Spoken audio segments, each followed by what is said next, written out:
आहे तुमची मैत्रीण आरजे चिन्मयी आणि आपण आता आलेलो आहोत डॉक्टर तनपुरे डेंटल क्लिनिकच्या डॉक्टर तनपुरे यांना भेटायला. सर, या क्लिनिक बद्दल आधी सुरुवातीला आपण थोडीशी माहिती जाणून घेऊया. Hello everyone, hello Chinmay. मी डॉक्टर विजयसिंह रामचंद्र तनपुरे. मी MDS ऑर्थोडॉन्टिस्ट आहे, जे एक डेंटल मध्ये एक सुपर स्पेशालिटी आहे.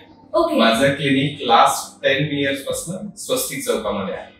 ऑर्थोडॉन्टिस्ट म्हणजे तुम्ही सांगितलं की MTS तर डॉक्टर असतात बऱ्यापैकी, तर ऑर्थोडॉन्टिस्ट म्हणजे काय नेमकं? ऑर्थोडॉन्टिस्ट म्हणजे स्माइल डिझायनिंग मध्ये एक डेंटल मध्ये सुपर स्पेशालिटी आहे. ओके. जो की तुमची स्माइल डिझायनिंग खूप चांगल्या प्रकारे करू शकतो, तर त्याला MDS ऑर्थोडॉन्टिस्ट असं म्हणतात. स्माइल डिझायनिंग, खरं तर आजकाल स्माइलचंच महत्व जास्त आहे. तर स्माइल डिझायनिंग नेमकं हे कशा पद्धतीने होतं, काय महत्व आहे हे सांगा. ट्रेडिशनल पद्धत बघितली तर आतापर्यंत स्माइल डिझायनिंग करण्यामध्ये ब्रेसेस म्हणजे तार आणि क्लिप याचा खूप उपयोग होत होता, ज्याच्यामध्ये वेडेवाकडे दात, पुढे आलेले दात, दातांमध्ये फटी, हे सर्व करेक्शन ब्रेसेस लावून होत होतं. तर याला स्माइल डिझायनिंग मध्ये ब्रेसेस ट्रीटमेंट असं किंवा ऑर्थोडॉन्टिक ट्रीटमेंट असं म्हणायचं. मायनर प्रॉब्लेम्स असतील तर तुम्ही सिंगल डे मध्ये composite filling, tooth colour filling यांनी करू शकता. पण त्यानंतर त्याला म्हणजे तुम्ही सांगितलं की सिंगल डे मध्ये तुम्ही हे करू शकता, त्यानंतर त्याला तितकं जपायची पण गरज पडत असेल. हा, म्हणजे थोडीशी प्रिकॉशन घेतली तर रिझल्ट कायम चांगला राहतो. म्हणजे ज्या मग पेशंट मध्ये समोरच्या दातांमध्ये स्पेसिंग आहे, छोटीशी स्पेसिंग आहे, पण तो असं लॉंग ड्युरेशन मध्ये ट्रीटमेंट नाही करू शकत, 1 वर्ष 1.5 वर्षासाठी नाही. आणि ती स्पेसिंग जर कॉम्पोजिट फिलिंग म्हणजे टूथ कलर फिलिंग करून होत असेल तर सिंगल डे मध्ये होते. तर ब्रेसेस बद्दल तर आपण ऐकलं, तुम्ही सांगितलं की कशा पद्धतीने ते वर्क करतात. पण आता सध्याच्या जगामध्ये सध्या खूप सगळं धावपळीचं झालंय आणि प्रत्येकालाच ब्रेसेस बसवता येतील असं नाहीये, कारण की त्यांना खाण्यापिण्याच्या वेळा त्यांच्या बरोबर नसतात आणि त्यात ब्रेसेस बसवल्यावर लिक्विडच तुम्ही खा किंवा असं खाऊ नका हे होतं. तर यासाठी काही वेगळं काही नवीन आलंय का? खूप छान क्वेश्चन विचारला चिन्मयी तू. आता अलायनर्सचा एरा स्टार्ट झालेला आहे की प्रत्येक पेशंटला आता नाही वाटत की मला ब्रेसेस असावी, 1-1.5 वर्ष मी त्या ब्रेसेस बरोबर राहावं किंवा मला रिस्ट्रिक्शन जेवणामध्ये असावे. तर हा कन्सेप्ट आता थोडासा साईडला अलायनर स्टार्ट झालेला आहे, जे की ट्रान्सपरंट ट्रेज असतात. तुमची ट्रीटमेंट चालू आहे हेही कोणाला समजत नाही आणि ते ट्रेज वापरून तुम्ही ट्रीटमेंट करू शकता, ज्याच्यामध्ये अलाइनमेंट खूप सुंदर होती. आणि आता डिजिटल स्कॅनिंगचा उपयोग ह्या अलायनर्स मध्ये खूप छान आहे.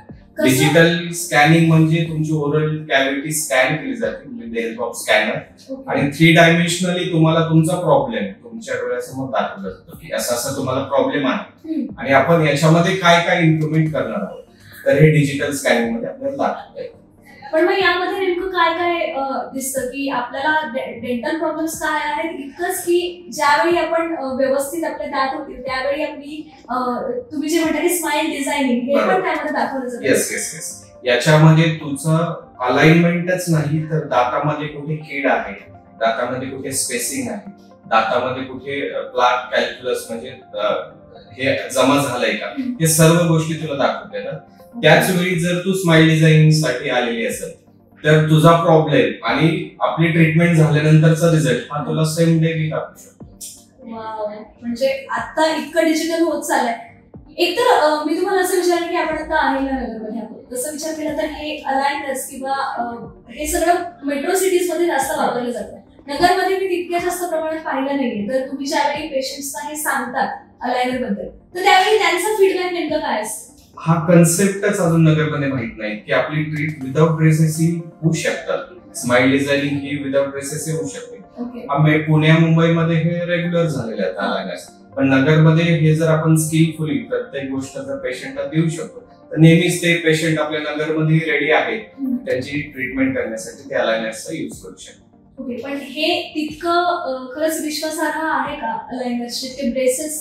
कारण की ही खूप परंपरा आहे असं म्हणेल की बऱ्याच वर्षांपासून ब्रेसेस तर लोक विश्वास ठेवत आले, मग अलायनर्स वर का विश्वास ठेवतील? त्याची क्वालिटी नेमकी कशी लोकांना लक्षात? खूप छान क्वेश्चन आहे हा की अलायनर्सच्या आता खूप सारे कंपनीज आलेल्या आहेत मार्केटमध्ये, मग कुठल्या कंपनीवर आपण गेलं पाहिजे हे बेसिकली जनरल पब्लिक मध्ये माहित नसतं. तर माझ्या क्लिनिकचं काय आहे, US बेस्ड कंपनी आहे इनविजिलाइन अलायनर्स, त्याच्याबरोबर माझं टायप आहे आणि ती एक खूप सुंदर वर्ल्ड्स नंबर 1 बेस्ट कंपनी आहे अलायनर्स मध्ये.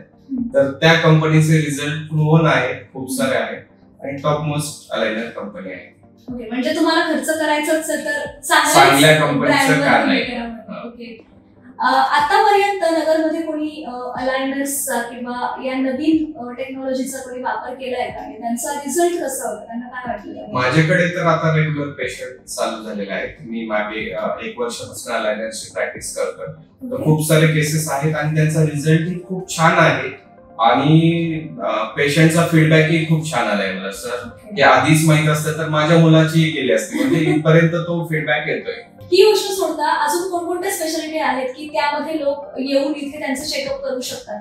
येस, ऍडव्हान्स टेक्नॉलॉजी प्रत्येक गोष्ट जी पुण्या मुंबईत होते ते सर्व गोष्टी आपल्या क्लिनिकमध्ये होतात. डेंटल इम्प्लांट आहे त्याच्यामध्ये, ज्याच्यामध्ये खूप सुंदर ऑस्टियम कंपनीचं मी डेंटल इम्प्लांट दाखवले. खूप सुंदर प्रकारे इम्प्लांटची प्रोसिजर करतो. आपल्याकडे रूट कॅनल ही सिंगल डे होतं, तेही पेनलेस. पेशंटलाही कुठल्याही प्रकारचा त्रास होत नाही आणि बाकीच्याही ऍडव्हान्स टेक्नॉलॉजी प्रत्येक गोष्टीचा आहे. प्रत्येक केस साठी स्पेशालिटीज आपल्याकडे डॉक्टर्सही अवेलेबल आहे. ओके, पण रूट कॅनल तसं म्हणायला गेलं तर लोकांना भीती वाटते त्या गोष्टीची, कारण की दातांच्या नसा ज्यावेळी दुखायला लागतात त्यावेळी त्यांना असं वाटतं की नको गोवा, तर त्या स्क्रूने काही त्रास झाला, काही हे झालं तर. ऍक्च्युली तो जुना जो एक्सपिरियन्स आहे प्रत्येक पेशंटचा की रूट कॅनल म्हणलं की ते खूप पेनलेस प्रोसिजर आहे. आता टेक्नॉलॉजी डेव्हलप होत गेली त्याच्यामुळे ती पेनलेस टेक्नॉलॉजी आलेली आहे, ज्याच्यामध्ये ऍब्सोल्युटली 0 पेन होतो पेशंटला आणि तो हॅपी होतो. एक फार महत्वाचा प्रश्न आहे जो मी बहुतेक मगाशी पण तुम्हाला विचारला, आता पुन्हा एकदा विचारेल सगळ्यांसाठी की आपण दातांची निगा राखणं का गरजेचं आहे सर? हे जर एखाद्या डेंटिस्ट कडून कळालं ना तर लोक ऐकतील मला सर. डेंटल हेल्थ एवढं म्हणजे ते इंटरलिंक आहे एकमेकाशी की डेंटल हेल्थ तुमची चांगली नसतात तर गम्स प्रॉब्लेम होतात.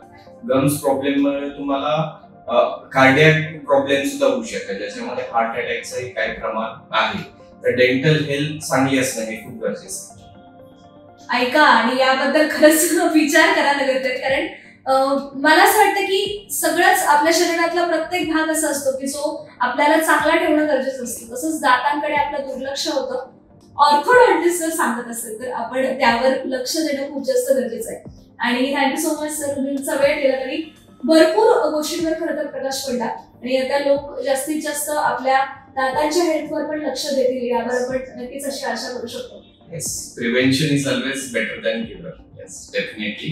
आपण नगरकरांनाच नाही तर प्रत्येक व्यक्तीला एक हेल्दी डेंटल लाईफस्टाईल देण्याचा प्रयत्न करूया. नक्कीच. Thank you so much.